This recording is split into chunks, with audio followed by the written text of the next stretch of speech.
alliance des États du Sahel.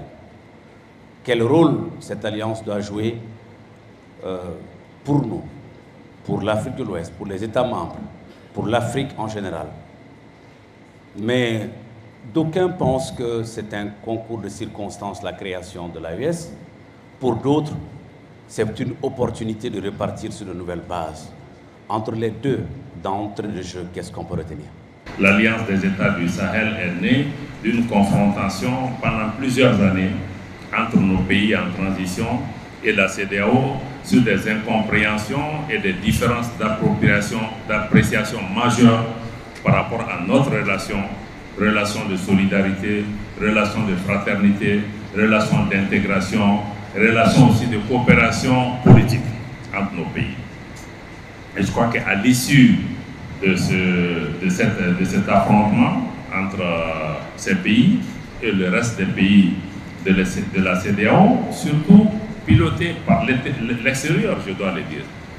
La grande différence que nous avons eue avec les autres pays membres de la CEDEAO, je n'allais même pas dire les autres, avec les autres gouvernements, parce qu'il n'y a pas de différence entre les pays, avec les autres gouvernements ou les dirigeants, ou certains dirigeants de la CEDEAO, c'était essentiellement le fait que beaucoup de ces dirigeants prenaient leurs ordres à Paris, à Washington, à Londres ou ailleurs.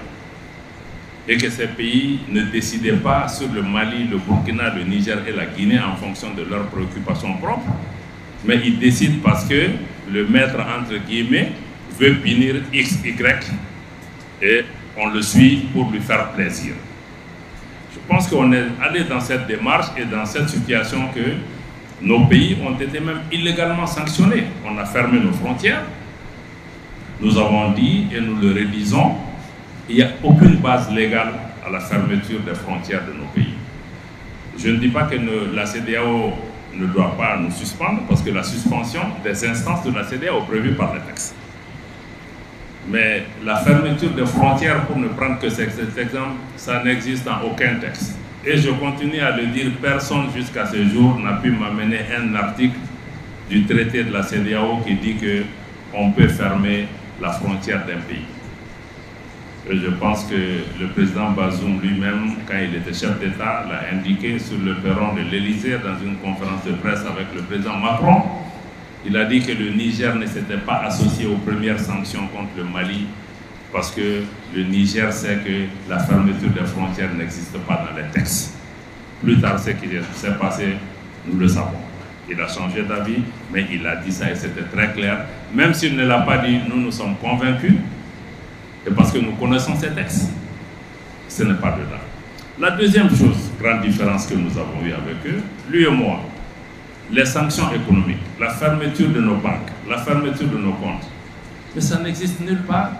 D'abord, l'UEMOA et la CEDEAO sont deux organisations distinctes. Aucun lien entre les deux traités, du point de vue organique et fonctionnel. Pourtant, vous avez vu que les sommets de l'UEMOA qui endossent les sanctions de la CEDEAO se tiennent même avant les sommets de la CEDEAO. Comment tu peux endosser des décisions d'un sommet qui ne s'est pas tenu? Quel est le texte de l'UEMOA qui prévoit que nos sommets se tiennent dans un pays tiers, qui n'est pas un pays membre de l'UEMOA? Troisième élément. L'article 4 des statuts de la BCEAO indique que la Banque centrale des États de l'Afrique de l'Ouest ne peut recevoir d'instructions de directives d'aucun autre organe, y compris la conférence des chefs d'État. Pourtant, c'est sur ces bases qu'on a fermé nos comptes bancaires. Je pense que nous avons eu ces différends, nous sommes venus à la conclusion que on ne peut pas donner notre souveraineté à des organisations qui nous les renvoient sous forme d'armes pour punir nos populations, parce que les problèmes politiques, on doit les régler à notre niveau. Ça, c'était vraiment la première grande différence qui a fait que ces organisations ont commencé à apparaître plus comme des menaces, des instruments, pas seulement contre les dirigeants, mais contre les populations de ces pays. Et parce que quand il y a un problème politique, mais pourquoi on veut punir les populations? Parce qu'on est convaincu qu'en fermant les frontières hermétiquement, en fermant les banques, les populations vont se soulever pour renverser les dirigeants. C'est l'objectif recherché, rien d'autre. Mais c'est méconnaître aussi l'histoire, la culture et la dignité de chaque peuple. Je pense qu'ils auraient dû réfléchir à ça. À quel peuple avons-nous à faire face? Est-ce que les Maliens, les Burkinabés, les Niger, il suffit de faire ça pour qu'ils se laissent marcher dessus? Ça aussi, quand on traite avec les gens, il faut apprendre sa leçon à la maison, savoir qui est mon interlocuteur, qu'est-ce qu'il peut accepter, jusqu'où il est prêt à aller. Ça, c'est la première différence. Je pense que la plus grosse erreur, en tout cas de notre côté, a été la décision de faire une intervention militaire au Niger. Et sur quelle base? De dire que bon, on va installer un chef d'État qui a été renversé. Et ça encore, c'est quelque chose qui est décidé de l'extérieur. La CEDEAO, nous connaissons depuis 30 ans, la CEDEAO est une force en attente, qui est d'ailleurs toujours en attente. Elle n'a jamais mené aucune opération nulle part. Et subitement, cette force-là s'est réveillée et elle dit qu'elle va aller attaquer le Niger. À partir de cet instant, nous nous disons que bon, ce ne sont plus que des menaces. Il faut qu'on se réveille. Parce que nous étions convaincus que si on attaquait le Niger, on allait arriver au Burkina et au Mali. C'est pourquoi nous, on n'a pas hésité. On avait deux options. Soit on s'assoit, on s'est dit que bon, peut-être que ce n'est pas vrai, on les attend. Le jour où ils sont à la porte de Bamako, on va y croire. Ou bien, on se lève maintenant, mais on meurt quand même les armes à la main. On a décidé de cette deuxième option. Avec le Burkina, on a signé immédiatement un communiqué pour dire que si le Niger est attaqué, considérez que nous sommes en guerre contre vous. Sur la base de ça, nous avons pensé que il ne s'agit pas pour nous seulement de faire un communiqué, mais qu'il fallait avoir un dispositif militaire capable de répondre à une menace quelconque d'intervention militaire. C'est ce qui nous a amené le 16 juin 2023 à établir l'Alliance des États du Sahel établissant la charte du Liptako-Gourma, qui est une charte militaire, un mécanisme de défense collective, mais aussi qui nous aide à travailler contre toutes sortes de menaces, y compris les rébellions, le terrorisme, etc. Mais en ayant établi ça aussi, on s'est dit, bon, la dimension militaire elle-même n'est pas suffisante, parce que vous voyez que les pays du Liptako-Gourma, comme vous le dites, ce n'est pas seulement un accident. Le Liptako-Gourma était depuis longtemps une entité politique, géographique, culturelle, depuis longtemps.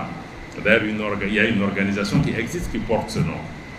Donc on s'est dit qu'il faut qu'on travaille ensemble au-delà de la dimension militaire pour renforcer l'intégration entre nos pays, parce que ce sont des pays qui ont quand même des similitudes culturelles, géographiques, de proximité, et qu'on pouvait promouvoir une intégration économique régionale qui soit une alternative à ce que nous voyons dans les autres organisations. Est-ce que nous pouvons aller plus loin? Parce qu'on dit par exemple que la CEDEAO, c'est le modèle d'intégration le plus achevé en Afrique. Mais prenez votre voiture et essayez d'aller à Lomé. Vous voyez le nombre de checkpoints. La libre circulation, là, souvent, c'est sur le papier. Hein. Les commerçants qui sont dans cette pièce vont vous dire le nombre de gendarmes, de policiers qui vous arrêtent, les contrôles. Tu arrives à la frontière, tu fais des heures. Est-ce que nous, entre le Mali, le Burkina et le Niger, on peut proposer un modèle alternatif où nos citoyens se sentiront réellement chez eux? Bon, ça, c'est notre volonté en ayant des projets structurants qui rapprochent nos pays. On s'est dit, est-ce qu'on peut aller encore plus loin pour que sur le plan de notre action diplomatique, nous puissions mener des choses ensemble, on l'a fait dans le cadre de ce communiqué, mais aujourd'hui, nous essayons, c'est des États souverains, je dois les rappeler, mais nous travaillons à pouvoir harmoniser ou coordonner notre action vis-à-vis de l'extérieur. Donc c'est les trois piliers de l'AES, la dimension défense et sécurité, la dimension intégration économique et la dimension coordination de l'action diplomatique. Et aujourd'hui, nous avons pris l'option d'aller vers une confédération. Si on prend que sur le plan militaire, je ne peux pas dévoiler des secrets, mais les niveaux de collaboration entre nos armées à un tel niveau que c'est inimaginable, vous ne pouvez même pas imaginer. Mais vous voyez les résultats sur le terrain. Ça, c'est juste si je vous donne un exemple. On n'a pas besoin de proclamer pour faire plaisir à X ou Y. Je crois que si nos populations voient ce qui se fait, c'est le plus important. Mais tirant les leçons de ce qu'on a vu au niveau de la CEDEAO, nous pensons aussi que l'AES doit être une organisation des peuples véritablement. Parce que jusqu'à présent, les organisations que nous avons sont devenues souvent des clubs de chefs d'État. Comment on peut donner aussi la voix à nos populations pour qu'elles soient partie prenante? Comment on peut faire en sorte que, parce que pour moi, le succès de l'AES sera le succès du Malien, du Burkinabé, du Nigérien, dans son champ ou dans son commerce, qui se dit que aujourd'hui, je me suis déplacé entre Ouaga et Bamako, je vois la différence. S'il ne voit pas cette différence, c'est qu'on n'a rien fait, à mon avis. Je pense que c'est là où nous devons mesurer, et non en termes de nombre de sommets ou en termes de nombre de partenaires, chefs d'État étrangers que nous avons reçus. Donc pour moi, ça va être évident. Il faut que, d'ailleurs, je vois qu'avant même que l'AES ne soit structurée, les populations s'en sont saisies dans tous les pays, les jeunes, les femmes.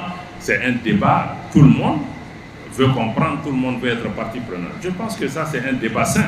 Et nous voulons aussi écouter nos femmes, nos jeunes, nos frères et sœurs nous dire quelles sont leurs attentes par rapport à l'AES pour qu'elles soient différentes, pour qu'on ne commette pas encore les mêmes erreurs qu'on a faites de l'autre côté. Et dans ce schéma de l'AES des peuples, je pense que vous, les médias, vous avez un rôle crucial.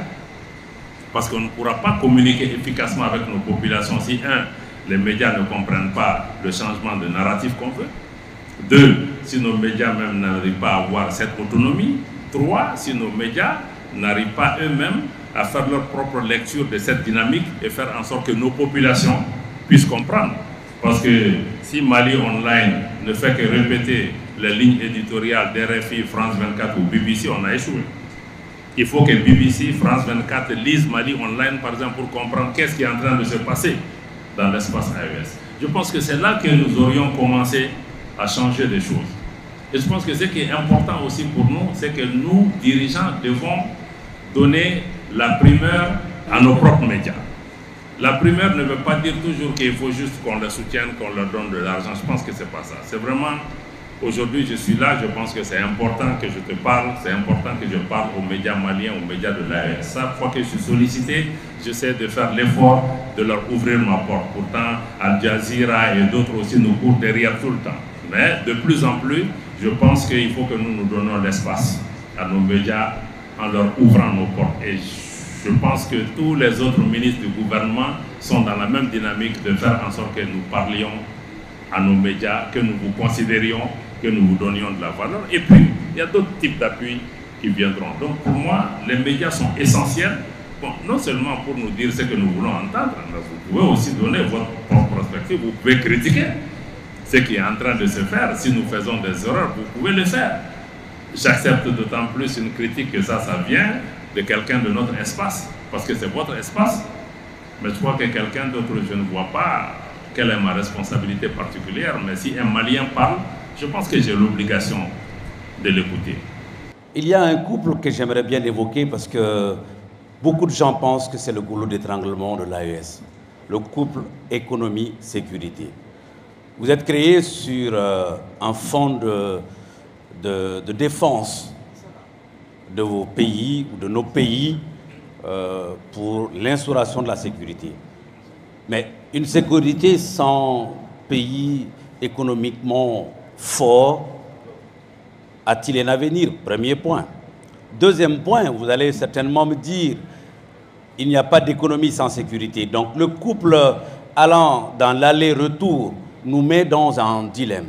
Est-ce que honnêtement vous avez les moyens de l'ambition que vous donnez du point de vue économique en intégrant que vous êtes parti de la sécurité? Ce que j'ai indiqué tout à l'heure par rapport à la sécurité, mais j'ai indiqué, si nous voulons nous-mêmes être responsables de notre sécurité, si nous voulons ou nous devons nous-mêmes financer notre sécurité, mais ça veut dire qu'il faut une économie pour financer ça. Et l'économie actuelle sur laquelle nous sommes assis ne répond pas à ces préoccupations parce que nos économies au Mali, au Burkina, au Sénégal, en Côte d'Ivoire sont contrôlées par d'autres. Il faut d'abord rabattre les cartes et toucher au statu quo. Par exemple, dans le domaine des mines, il y a eu des pas pour remettre en cause des droits acquis et des contrôles étrangers de ce secteur. Moi, je pense que le développement, il est possible dans nos pays. Je pense que nous avons peut-être commis des erreurs. Nous avons rarement regardé, nous nous sommes rarement regardés un pays ayant des possibilités, un pays ayant des capacités, mais c'est pourquoi le changement de narratif nous impose aussi à changer notre regard sur nous-mêmes. Parce que si je me dis que des puissances étrangères qui viennent s'installer dans nos pays, même si on les chasse, ils ne veulent pas partir. Mais ça veut dire qu'il y a un problème quelque part. Et eux, ils disent que nous sommes pauvres. Donc nous sommes dans un problème. Donc ça veut dire que peut-être que nous-mêmes, soit on a été appauvris, y compris mentalement, pour pouvoir prendre possession de ce qui est à notre pied, que nous on ne voit pas, mais que nous on voit ce qui est au-delà des mers. Donc je pense que c'est indispensable pour nous à la fois de bâtir notre sécurité, qui ne sera viable que si nous répondons à la dimension économique. Et la dimension économique a peut-être deux ou trois. Une, c'est d'abord comment financer notre propre sécurité en générant des ressources. Et il y a beaucoup de ressources internes dans nos pays qu'on peut mobiliser. Et la deuxième, qui est la sécurité réelle pour moi, par exemple pour moi, je dis, si on arrive à créer des emplois pour nos jeunes gens, à les occuper, à les éduquer, à être des citoyens de leur temps, je pense que ça c'est la plus grande sécurité. Et je pense que ça apporte plus de réponses qu'acheter un Kalachnikov. Parce que quand les gens ont une économie, ils ont des options, ils travaillent, ils soutiennent leur famille, ils sont à l'aise. Mais tu n'as pas besoin de mettre un soldat à chaque carré. Tu ne peux même pas avoir un militaire derrière chaque malien, ou un policier. Donc pour moi, l'économie, employer nos jeunes gens, nos femmes et tout ça, mais pour moi, c'est une question de sécurité nationale. Parce que c'est ça la sécurité. Parce que vous voyez quand il y a même des manifestations dans les pays, mais quand les gens ils sortent en force, mais tu as tiré un coup, deux coups de feu, les gens ne sont pas partis, il y a eu 2 ou 3 morts, mais ta puissance là est devenue nulle. On a vu ça dans les pays. La puissance réelle est entre les mains de ceux-ci et tu n'auras jamais assez d'armes. D'ailleurs, aucun pays ne doit acheter assez d'armes contre sa propre population. Parce que quand tu t'armes là, c'est pour lutter contre des ennemis. C'est pas pour ceci. Ceci, l'arme que tu peux se leur donner une arme pour un épanouissement économique. Donc pour moi, c'est possible, mais il faut que nous nous regardions chez nous quelles possibilités on a. Merci bien, Monsieur le ministre, pour ces éclaircissements. Il est important qu'on touche à un autre point de l'AES, à savoir le voisinage. L'AES a été créée partant des pays qui ont quitté la CEDEAO. Mais les pays membres de l'AES commencent à être en rupture de banc avec leur voisinage. Comment est-ce que l'AES pourra évoluer en étant en belligérance, en étant en désaccord, en étant en mésentente avec les voisins directs? Est-ce que ça ne constitue pas une menace? Je pense que c'est trop dur de dire que l'AES est en belligérance. Nous avons créé une dynamique qui a été appuyée avec beaucoup d'hostilité. Quand nous avons signé la charte de l'Itaco-Gourmand, le 16 septembre 2023, les 2 sommets de la CEDEAO qui ont suivi, on a commencé à nous attaquer. Oui, ce sont des gens qui veulent briser l'intégration régionale. Non, c'est une organisation fantôme, c'est ceci, c'est cela. Mais prenez la charte, le préambule de la charte de l'Itaco-Gourmand, où nous réitérons notre attachement à la charte des Nations Unies, à l'acte constitutif de l'Union africaine et au traité de la CEDEAO. Pourtant, je ne pense pas que ceux qui ont dit ça aient même pris le temps de lire la charte. Donc nous ne nous sommes pas mis dans une dynamique de scission ou de confrontation, mais nous disons est-ce que nous allons continuer à nous plaindre de la CEDEAO ou, après analyse de la situation, nous allons nous-mêmes créer une autre dynamique, une autre approche. C'est ce qui nous a amené à ça. Nous sommes dans une organisation où nous avons beaucoup de choses en commun, mais nous comprenons la nécessité d'établir des rapports aussi avec d'autres. Nous ne sommes pas contre eux. Nous sommes contre leur façon d'agir. Nous sommes contre le fait que souvent ils prennent des instructions ailleurs, ils viennent nous attaquer avec ça. Nous sommes contre le fait que certains deviennent des instruments de déstabilisation de nos pays. Et nous voulons établir des rapports fraternels avec tous. Le président du Sénégal était là, l'autre jour. Vous ne pouvez pas dire que nous-mêmes, nous avons été à son investiture. Avec la Mauritanie, par exemple, vous voyez, malgré des tensions aux frontières, mais nous nous parlons, nous nous fréquentons. Nous n'avons jamais été dans une dynamique de confrontation. Vous n'avez pas vu une armée de l'AES menacer un autre pays. Vous ne nous avez pas vu nous mêler de la politique interne de notre pays. Vous ne nous avez pas vu dire qu'il faut que le modèle malien soit exporté dans la région. Ça aussi, c'est une question de narratif, jamais de ça. C'est une question de... Parce que les gens nous donnent un label. Voilà, ces gens, ils veulent faire scission ils sont contre ceci. Non, il y a 2 jours d'expliquer aux gens. Je dis, être attaché à l'idéal d'intégration ne veut pas dire nécessairement appartenir à la CEDEAO. L'idéal d'intégration va au-delà de la CEDEAO. Nous, Mali, Burkina, Niger et d'autres, nous restons attachés à l'idéal d'intégration. Maintenant, l'intégration est un idéal, c'est une destination. Maintenant, est-ce que la CEDEAO est le véhicule indiqué pour nous amener à cette destination?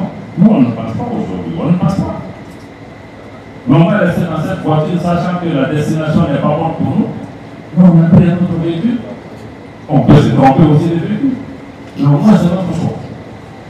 Et nous pensons que c'est ça. Donc, c'est de dire encore une fois que l'AES n'est pas dans une dynamique de confrontation, mais nous ne travaillons pas contre certains, nous travaillons pour ce que nous estimons est de l'intérêt de nos populations.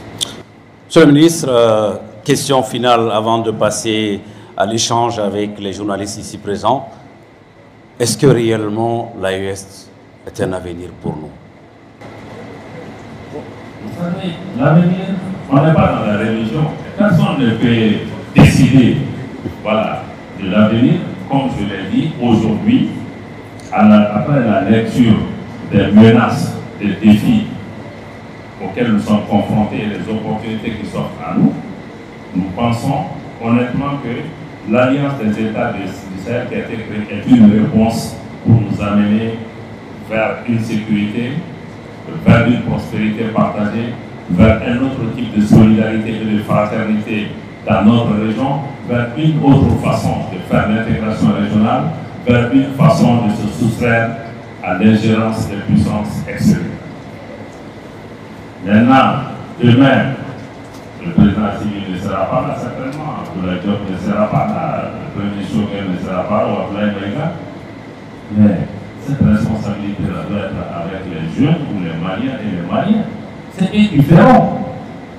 Demain, ils peuvent décider que l'AES n'était pas un bon choix. C'est leur décision.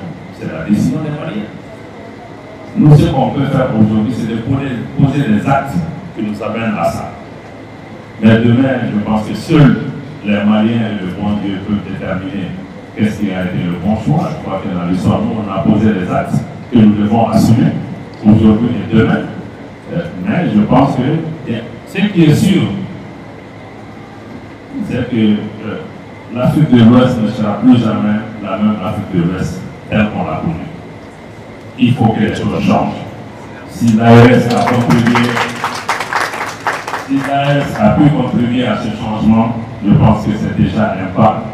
Mais demain, je suis certain qu'une nouvelle génération prendra le témoin et tirera les leçons de nos erreurs ou de nos succès. Si vous appréciez la vidéo et le contenu que nous produisons sur cette chaîne, prenez un moment pour aimer, partagez vos réflexions dans les commentaires et vous abonner à la chaîne. Activez les notifications pour rester informé des dernières nouvelles marquantes sur notre continent. Merci d'avoir regardé et à bientôt dans notre prochaine vidéo.